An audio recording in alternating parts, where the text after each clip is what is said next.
Aujourd'hui, dans votre capsule VIP avec Pasteur Guy, 3 raisons bibliques pour rester joyeux malgré les épreuves.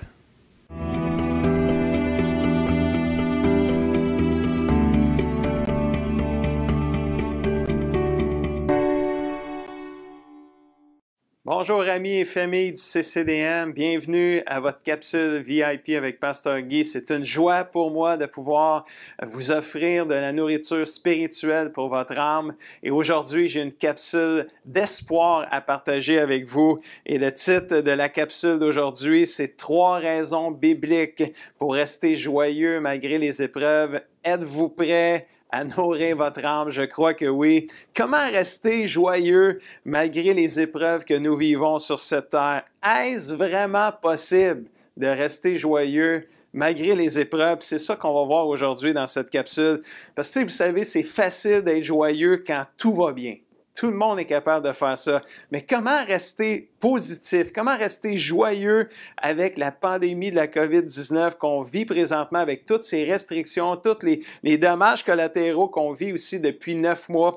Et c'est ça qu'on va regarder aujourd'hui. Au travers le texte de Romains chapitre 5, versets 1 à 5, on va regarder avec vous 3 raisons bibliques pour rester joyeux malgré les épreuves. Si on lit dans Romains chapitre 5, versets 1 et 2, notre texte dit « Ainsi, nous avons été rendus justes devant Dieu. » Nous, c'est les gens qui se sont repentis, qui ont reçu Jésus dans leur cœur, qui sont nés de nouveau. On a été rendus justes devant Dieu à cause de notre foi et nous sommes maintenant en paix avec lui par notre Seigneur Jésus-Christ. On est en paix avec Dieu par notre Seigneur Jésus-Christ. Par Jésus, nous avons pu, par la foi, avoir accès à la grâce de Dieu, amen, en laquelle nous demeurons fermement. Et ce qui nous réjouit, puis ça c'est bon, là, c'est l'espoir d'avoir part à la gloire de Dieu. Donc, la première raison biblique pour rester joyeux dans les épreuves, c'est Dieu offre l'espoir. Quelqu'un a dit qu'une personne pouvait vivre 40 jours sans manger, 3 jours sans boire, 8 minutes sans respirer, mais pas 1 minute sans espoir. L'espérance est tellement important.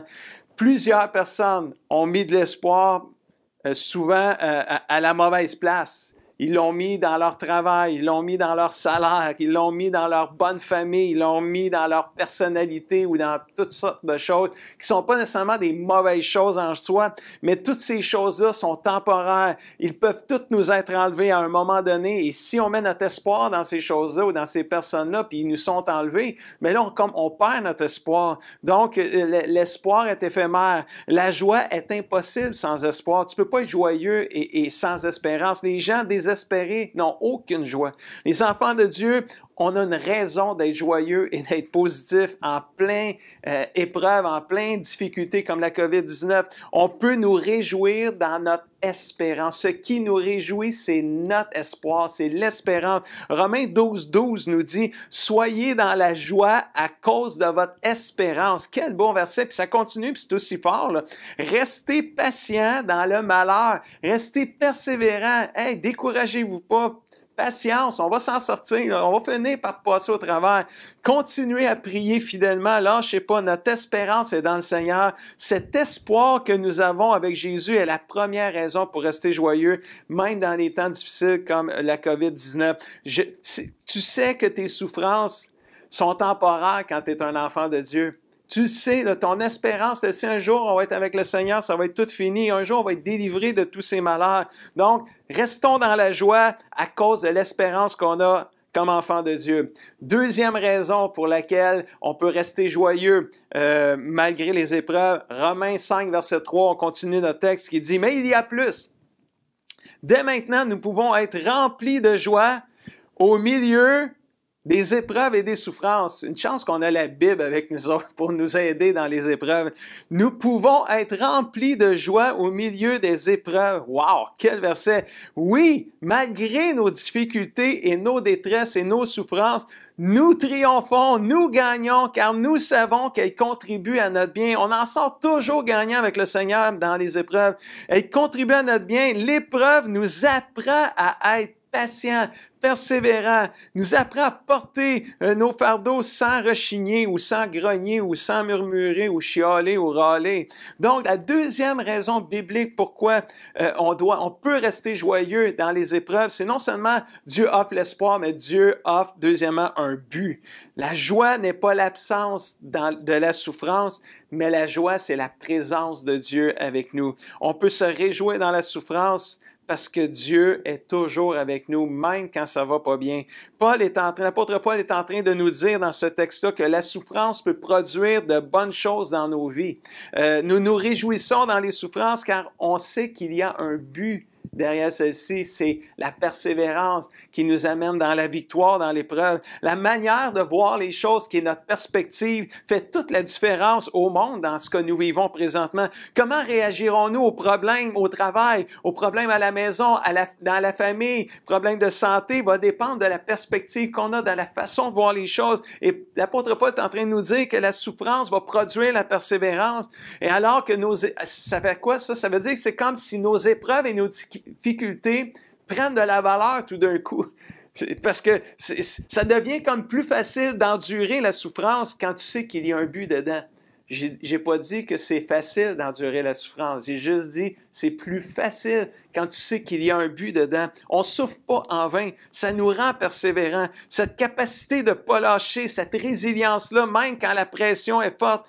Mais ce qui est intéressant là aussi, c'est que la persévérance produit d'autres choses. Elle nous amène pas juste la victoire dans l'épreuve. Regardez Romains 5, verset 4 nous dit quoi? La persévérance conduit à la victoire dans l'épreuve. C'est inévitable, là. Si tu persévères, tu vas gagner. Tu vas traverser tes épreuves. Tu vas traverser les difficultés. Tu vas t'en sortir. Tu vas gagner. C'est une promesse biblique. La persévérance conduit à la victoire dans l'épreuve. Et la victoire dans l'épreuve nourrit l'espérance. Wow! C'est comme... C'est une roue, là, tu sais. Il y a une épreuve. Oh non, on va persévérer. On va persévérer, on va gagner, on va s'en sortir, on va passer au travers. Puis quand tu passes au travers d'une épreuve, d'un temps difficile, d'un moment de souffrance, mais ça nourrit l'espérance. C'est comme, wow, il y a de la vie là-dedans. Là. Au lieu de voir notre espérance être détruite par nos problèmes et nos difficultés, nos épreuves, elle est comme boostée et nourrie par ceux-ci. Rien n'arrive par accident. Il y a un but, mais pour arriver au but, il faut décider de rester joyeux malgré la difficulté. Il faut décider de persévérer malgré tout. Dieu offre l'espoir, mes amis. Dieu offre un but. Et troisième raison biblique pour rester joyeux, Romains 5:5, cette espérance ne nous déçoit pas, car Dieu a répandu son amour dans nos cœurs par le Saint-Esprit qui nous a été donné. Dieu offre l'espoir, Dieu offre un but, et Dieu, troisièmement, offre son amour dans les épreuves. Nous pouvons nous réjouir en toutes circonstances parce que nous savons que Dieu nous aime, que Dieu ne nous abandonne pas, puis que Dieu est toujours avec nous. Dieu nous offre son amour, sa présence. L'amour de Dieu est si grand, si puissant. Nous savons que Dieu nous aime et qu'il fera concourir toutes choses pour notre bien, même la COVID-19, dans tout ce qui nous arrive. Nous pouvons être dans la joie et ne rien craindre à cause de ces choses. Il y a un verset extraordinaire dans la Bible qui dit ceci dans Isaïe 43, verset 2. Il dit, quand tu passeras par les eaux, là, quand tu vas être dans les épreuves, là, le Seigneur, il nous dit à soir, là, aujourd'hui, je serai avec toi. Quand tu traverseras les fleuves, ils ne te submergeront pas. Ça veut dire que tu n'auras pas par-dessus la tête. Quand tu marcheras dans le feu, ça va chauffer, ça va brasser. Mais le feu ne te fera pas de mal. Tu ne seras pas brûlé. Puisque moi, l'Éternel, ton Dieu, je suis ton Dieu, ton Sauveur. Oui, parce que tu m'es précieux et que tu as du prix à mes yeux et que je t'aime. N'aie pas peur, car je suis avec toi. Voilà un verset à apprendre par cœur, mes amis, aujourd'hui, à écrire sur une petite carte, à mettre dans ton portefeuille ou dans ta sacoche, dans ce temps de COVID-19, puis le lire et le relire et le relire, tellement qu'il fait du bien. Et c'est tellement incroyable parce qu'on sait que Dieu est avec nous. On ne se noiera pas dans COVID-19. Là. On ne brûlera pas. On peut perdre peut-être des choses. On perd déjà des choses. On manque des... Peut-être qu'il y en a qui ont perdu leur emploi. Il y en a qui... On ne voit plus nos familles. On ne voit plus nos gens.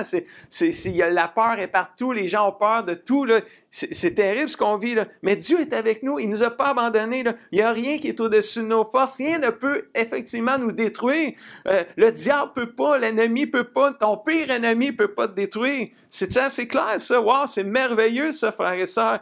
Merci Seigneur. Peu importe ce que tu traverses dans la vie, tu ne le traverseras pas tout seul parce que Dieu est là avec toi, avec moi, avec nous. C'est tellement merveilleux. L'amour de Dieu ne nous abandonne pas. Dieu nous offre son amour. Dieu nous offre sa présence. Voilà une bonne raison biblique pour rester joyeux malgré les épreuves. En conclusion, la joie, rester joyeux, la joie, c'est un remède à toute épreuve. Si on pourrait dire ça comme ça. Dieu offre l'espoir, Dieu offre un but, Dieu offre son amour, sa présence. Il y a la persévérance, il y a la victoire, tout vient avec. Là, c'est même plus 3 bonnes raisons bibliques, c'est plein de bonnes raisons bibliques pour rester joyeux malgré les épreuves. Puis je veux terminer avec 2 versets qui sont vraiment chers à mon cœur quand on parle d'avoir un cœur joyeux, de rester joyeux. C'est dans Proverbes chapitre 15, verset 13 qui dit « Un cœur joyeux rend le visage aimable, mais quand le cœur est triste, l'esprit est abattu. » Oh, l'importance de rester joyeux, là. C'est une question aussi de santé physique, émotionnelle, spirituelle et j'ajouterais, c'est même une question de santé mentale. La joie du Seigneur fait tellement du bien, mes amis. Un cœur joyeux, là, même si autour de nous, ça va pas bien, si on est capable de rester joyeux dans les épreuves, ça va nous aider dans notre santé, dans toute notre santé complète, corps, âme et esprit. Proverbe 17, 22, un cœur joyeux est un excellent remède. C'est même plus un bon remède, c'est un excellent remède. Mais l'esprit déprimé mine la santé. Veux-tu être en santé, mon frère et ma sœur, mon ami? Veux-tu être en santé spirituelle, physique, émotionnelle, psychologique, mentale? Garde un cœur joyeux dans toutes circonstances. La Bible dit, soyez toujours joyeux. Dans une autre version, ça dit, conservez votre joie. Oh oui, on en a tellement besoin. Et la question que je vous ai posée au début, est-ce vraiment possible de rester joyeux malgré les épreuves que nous vivons sur cette terre, incluant la COVID-19? Bien, la réponse biblique, on vient de la voir, c'est oui, c'est possible. Facile? Non. Possible? Oui. Avec le Seigneur, tout est possible. Je vous laisse avec les défis de la semaine, si vous voulez bien. Déterminons, numéro 1, de rester joyeux. C'est le défi, hein, Constance, aujourd'hui, de rester joyeux malgré les épreuves que nous vivons, parce que Dieu offre l'espoir, un but derrière celle-ci, c'est-à-dire la persévérance, la victoire, et il nous offre son amour et sa présence. Je vous encourage à lire, méditer et pratiquer Romains chapitre 5 cette semaine. Et même, je vous encourage à réécouter la capsule, à prendre des notes de tous les versets et à les relire. Ça va vous faire du bien. On va prier ensemble en terminant. Papa Céleste, merci pour ta parole merveilleuse aujourd'hui. La joie du Seigneur est ma force. Et Papa Céleste, je te prie de venir aider chacun de nous aujourd'hui, tous ceux qui sont seuls, tous ceux qui vivent des moments de découragement, de déprime présentement. Je prie que cette parole va venir les encourager, Seigneur, à trouver une joie en toi surnaturelle, Seigneur. Je prie, Seigneur, que Dieu, l'espérance puisse briller à nouveau dans les cœurs, que Dieu, la persévérance puisse, Seigneur, s'installer dans toutes les vies des gens qui écoutent ce partage, cette capsule aujourd'hui. Je prie, Seigneur, que ton amour et ta présence viennent inspirer, Seigneur, et donner du courage à plusieurs, Seigneur. Merci, Seigneur, parce qu'avec toi, on sait qu'on va traverser cette épreuve de la COVID-19, Seigneur, victorieux, Seigneur. Dans le nom de Jésus, on le prie. Tout le monde dit un grand Amen et Amen. J'espère que vous avez aimé cette capsule. Et si vous avez aimé cette capsule, je vous encourage à la partager avec vos amis. C'est une capsule d'espoir aujourd'hui. Je vous souhaite une bonne semaine, plein d'espoir dans le Seigneur, plein de joie dans le Seigneur. Puis je vous dis à bientôt.